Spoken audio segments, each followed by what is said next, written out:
الحمد لله والصلاة والسلام على سيدنا وحبيبنا وحبيب ربنا محمد رسول الله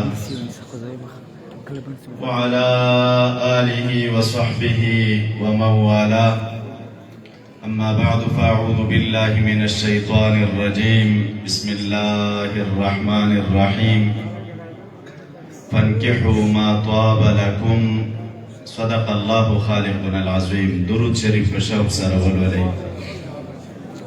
اللهم صل على سيدنا محمد وعلى آل سيدنا محمد كما صليت على سيدنا إبراهيم وعلى آل سيدنا إبراهيم إنك حميد مجيد. مولاي صل وسلم دائما أبدا على حبيبك خير الخلق كلهم. دا درنو مشایخ و علماء کرامو ملمنو په اجازت باندې معزز سامعینو د مجلس آخرنی شیبې دي. بیانات مو تفصیلا د علماء و د مشایخ نو واوریدل. وخت هم نا وخت دی.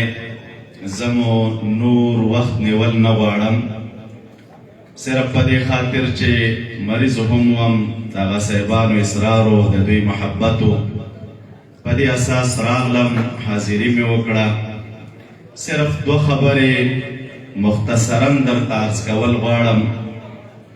معزز سامعینو، نکاح او د نکاح فضیلت، د نکاح مسائل دا طبعی د مونږ او تاسې د علماء کرامو نه په دغسې مجالسو کې اورو.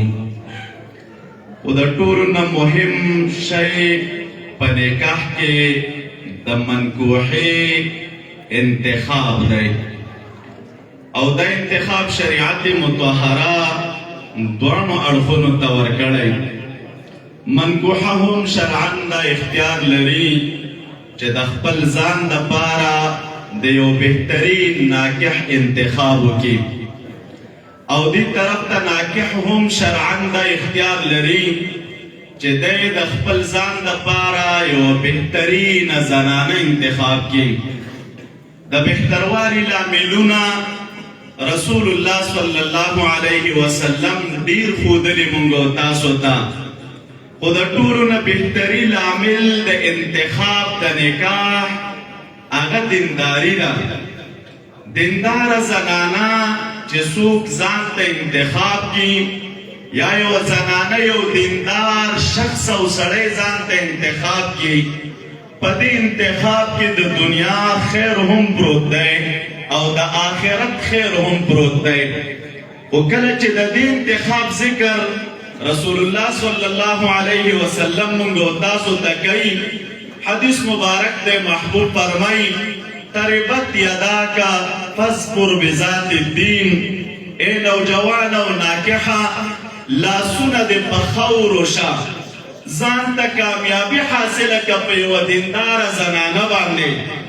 شارحین د احادیثو د دغه حدیث مبارک په شرحه کې تفصیل کوي او وایي چې رسول الله صلی الله علیه وسلم د دیندارې د زنانه د انتخاب په دوران کې کلمات د فذکر ویلي، ځان کامیاب کا. د کلماتو کې اشاره څه شي ته ده؟ دا درې نور صفتونه چې موږ او تاسو د هغې په وجه باندې د نکاح انتخاب کوو، د دغسې زنانه پیدا کېدل آسان دي. د حسب والا زنانه، مالداره زنانه، دغه رنګې چې دی حسینه زنانه، که یو څوک ورپسې لږ وخت هم وګرځي، په اسانۍ سره کولی شي چې دغسې یو ځای ځان ته پیدا کړي او د داسې یوې ښځې سره دی نکاح وکړي. خو اما داسې زنانه چې هغه د دینداره وي او په هغې کې د دیندارۍ اوصاف پراته وي، نو د داسې زنانه پیدا کول دا سخت دی. او چې بیا دې کله پیدا کړه نو بیا یې لاسته راوړل سخت دی. نو پیدا کول یې هم سخت، لاسته راوړل یې هم سخت، تکلیف به ورپسې تېروي، مشقت به برداشت کوي. ځکه رسول الله صلی الله علیه وسلم فرمایي چې تربت یداکا فاذکر بذات الدین، کامیابی ځان ته په دینداره زنانه حاصله کا. رسول الله صلی الله علیه وسلم دا د دینداري زنانه طرف ته ترغیب موتا ته ولې راکوي؟ راځئ معزز سامعینو، زما ستا خوږ پیغمبر هم ناکح وه، د مبارک د ډېرو بیبیانو سره نکاحونه کړي وو. د هغه مبارک چې کومې بیبیانې وې دا ټولې د رسول الله صلی الله علیه وسلم د مزاج او د هغه مبارک د طبیعت او د هغه مبارک د اوصافو برابرې وې. ځکه الله تعالی قرآن کریم کې فرمایي وازواجه امهاتکم، ای مؤمنانو د محبوب بیبیانې دا ستاسو میندې دي. زوج دا قرآن کریم کې چې موږ او تاسې وګورو د زنانو دپاره درې قسمه کلمات استعمالیږي. کله د زنانه دپاره کلمه د امرئ استعمالیږي، کله د زنانو دپاره کلمه د نساء استعمالیږي، کله د زنانو دپاره کلمه د زوج او د زوجې استعمالیږي. د هر یو دپاره اهل لغت خپل اسرار ذکر کړي، خو لیکن اهل لغت دا وایي اکثرا دا زوجه کلمه په هغه صورت کې استعمالیږي چې کله د ښځې او د خاوند په درمیان کې موافقت دیني وي. دا ښځه او خاوند دواړه د دین د لحاظه چې د یو بل سره موافق وي، نو په هغې ځای کې کلمه د زوج استعمالیږي اکثرا، سره د دې چې کلیه نه ده. نو زوج جوړې ته ویلی کېږي. د محبوب بیبیانو ته الله تعالی قرآن کریم کې ازواج هم وایي، نسا هم ورته وایي، خو لیکن دا زوجه چې ورته ویلی کېږي علما لیکي راز دا دی چې د محبوب ټولې بیبیانې دا د محبوب جوړې وي. رب العالمین د مبارک ته کتلي هماغسې بیبیانې ورته انتخاب کړې وې.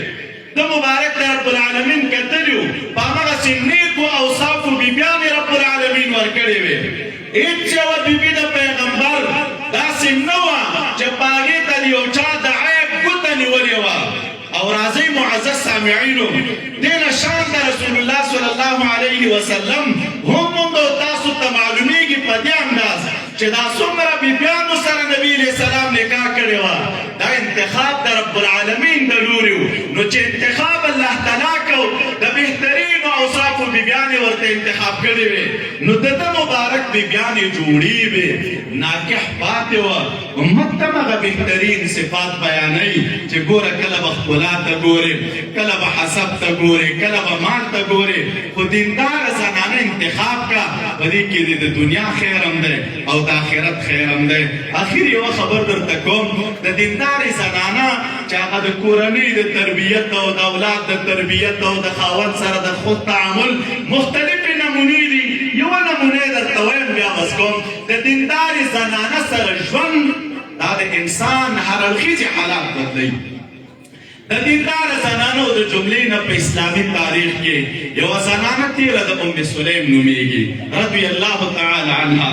هغه زنانه ده چې امام مسلم رحمت الله علیه د دې په اړه د رسول الله صلی الله علیه وسلم سره چې د دې کوم محبت او مینه وه روایات راخیستې دي. ډېره مینه یې د نبي علیه السلام سره لرله. یو ورځ د ورځو نه داسې راغله، د انس رضی الله عنه مور وه. د انس رضی الله عنه یو ورور و د همدې د مور د طرف نه. هغه حدیث مبارک کې چې د نبي علیه السلام په اخلاقو کې راځي چې محبوب داسې عجیب اخلاق لرودل چې کله به یې د ماشومانو نه د هغې د مرغیو د حالت پوښتنه